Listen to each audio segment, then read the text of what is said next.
دلچسپ Islamic history کے دیکھنے اور سننے والے ناظرین السلام علیکم۔ ہم نے زلیخا پر عورتوں کے طعنے اور اپنے ہاتھ کاٹ لینے کے بارے میں جانا تھا، اور آج ہم بیان کریں گے مصر کی عورتوں پر حضرت یوسف علیہ السلام کے حسن کا اثر اور رعب۔ جب ان عورتوں کے طعنے اور برا بھلا کہنے کو سنا کہ وہ ایک غلام سے محبت کرنے کی وجہ سے اس کو ملامت اور اس کی مذمت و شکایت کر رہی ہیں، حالانکہ زلیخا اپنے تئیں معذور تھی، اس لیے اس نے چاہا کہ وہ اپنی معذوری ان پر ظاہر کر دے کہ یہ غلام عام غلام نہیں جیسے انہوں نے سمجھ رکھا ہے، اور عام غلاموں کی طرح گھروں میں کام کرنے والوں جیسا نہیں۔ تو اس نے ان کو بلاوا بھیجا، ان کو اپنے گھروں میں اکٹھا کیا، ان کے لیے ان کے شایان شان ایک شاندار دعوت کا اہتمام کیا، اور چھری سے کاٹ کر کھانے والے پھل بھی دسترخوان پر رکھوا دیے، اور ہر ایک عورت کو چھری دے دی، اور دوسری طرف اس نے حضرت یوسف علیہ السلام کو بہت اچھی طرح بنا سنوار کر تیار کر رکھا تھا، اور بہترین لباس ان کو پہنایا تھا، اور اس کے ساتھ ساتھ حضرت یوسف علیہ السلام بھی اپنی پوری بھرپور جوانی کے عالم میں تھے۔ ایسی حالت میں اس نے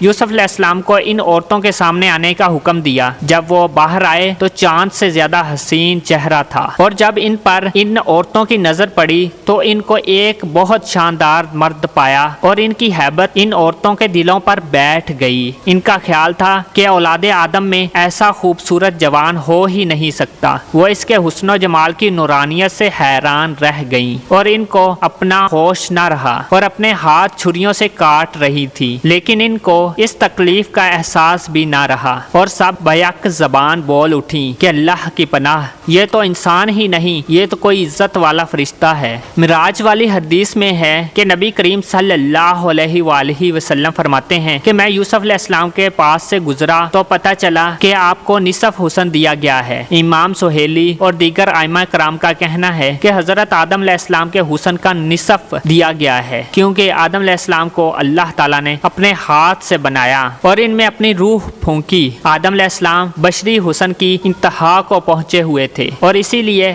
حدیث میں آتا ہے کہ جنتی لوگ جب جنت میں داخل ہوں گے تو حضرت آدم علیہ السلام کی شکل پر اور ان کے قد کے مطابق ان کے قد ہوں گے۔ تو یوسف علیہ السلام کو حضرت آدم علیہ السلام کے حسن کا نصف دیا گیا ہے۔ حضرت آدم علیہ السلام سے لے کر حضرت یوسف علیہ السلام تک ان دونوں سے زیادہ خوبصورت کوئی انسان پیدا نہیں ہوا، جیسے کہ حوا علیہ السلام کے بعد حضرت ابراہیم علیہ السلام کی اہلیہ محترمہ حضرت سارہ علیہ السلام سے زیادہ خوبصورت کوئی عورت نہیں گزری۔ حضرت عبداللہ بن مسعود رضی اللہ تعالیٰ عنہ فرماتے ہیں کہ حضرت یوسف علیہ السلام کا چہرہ بجلی کی طرح چمکتا تھا۔ جو کوئی عورت کسی کام کے آپ کے پاس آتی تو وہ اپنا چہرہ ڈھانپ لیتے تھے، اور بعض مفسرین کا قول ہے کہ حضرت یوسف علیہ السلام عام طور پر اپنے آپ کو چھپانے کے لیے برقع پہنا کرتے تھے تاکہ عام لوگ ان کو نہ دیکھ سکیں۔ یہی وجہ ہے کہ جب یوسف علیہ السلام ان عورتوں کے سامنے آئے جن کو زلیخا نے دعوت پر بلا رکھا تھا، تو ان عورتوں نے بھی زلیخا کو